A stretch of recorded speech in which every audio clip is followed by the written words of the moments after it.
Hello, my name is Cheyenne Smith, and I am one of the audience members.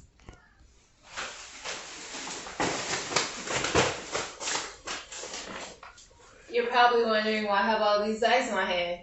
I'm just simply expressing my favorite love language, which is receiving gifts. Love languages. What is it? Love languages is just basically how you like to receive love from others. So in 1992, a world-renowned author and TV personality, Gary Chapman, discovered the 5 love languages in his book, The 5 Love Languages. And he came up with these 5 love languages here. We have words of affirmation, quality time, receiving gifts, my favorite, physical touch, and acts of service. So why are these important? Relationships sometimes lack communication because we don't understand each other's love language.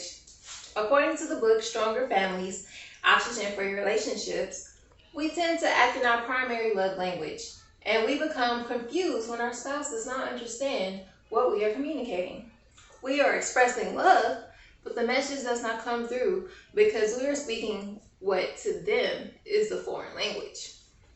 To have effective communication in relationships, it is important to learn about these 5 love languages, know what each of them are, and how to identify what you and your partner's love language is.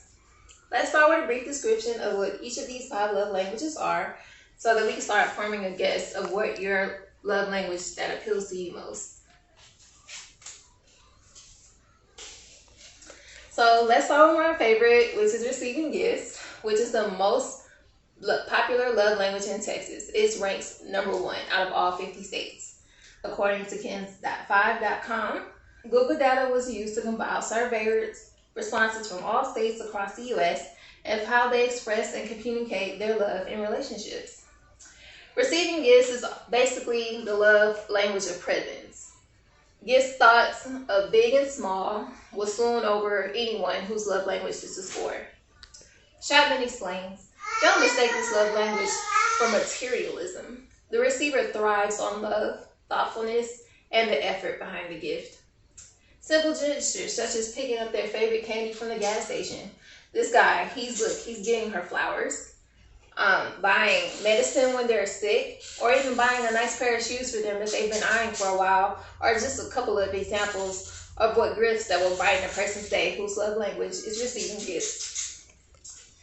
So we're going to go with the second one, love language, words of affirmation. Little words like saying I love you can be powerful to someone whose love language is words of affirmation.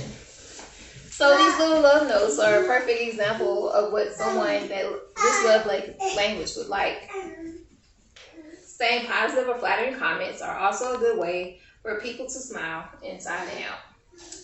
Chapman says, actions don't always speak louder than words if this is your love language. Unsolicited comments mean the world to you. It is important to say how you feel rather than to show it to someone who thrives off of words of affirmation. When is the last time you cooked for your mate? Cooking for your mate is an example of acts of service. This is also an example of acts of service here. She's appreciating her boyfriend changing her tire. Some other examples could be just pumping your mate's car, the gas in their car, running their bath, giving a massage, taking out their trash, or even cleaning their car. For someone who likes acts of service, actions do speak louder than words. They hate false promises and are easily disappointed when commitments are broken.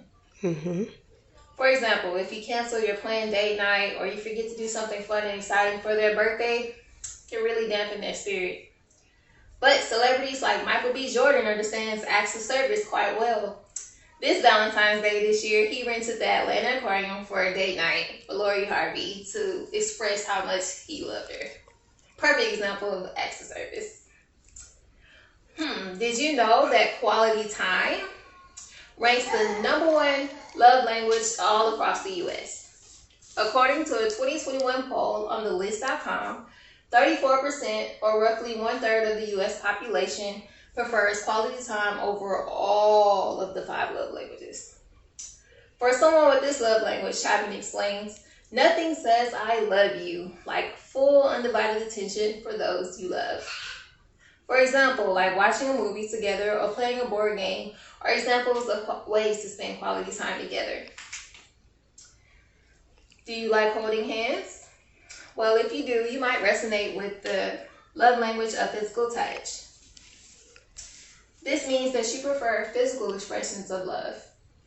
Some examples are obviously hugging, kissing, touching, rubbing, maybe a little massage.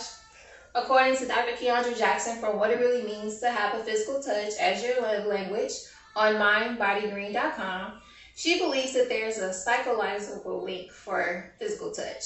She says, if someone's love language is physical touch, they may not know it or not, but they enjoy the release of feel-good hormones like oxytocin.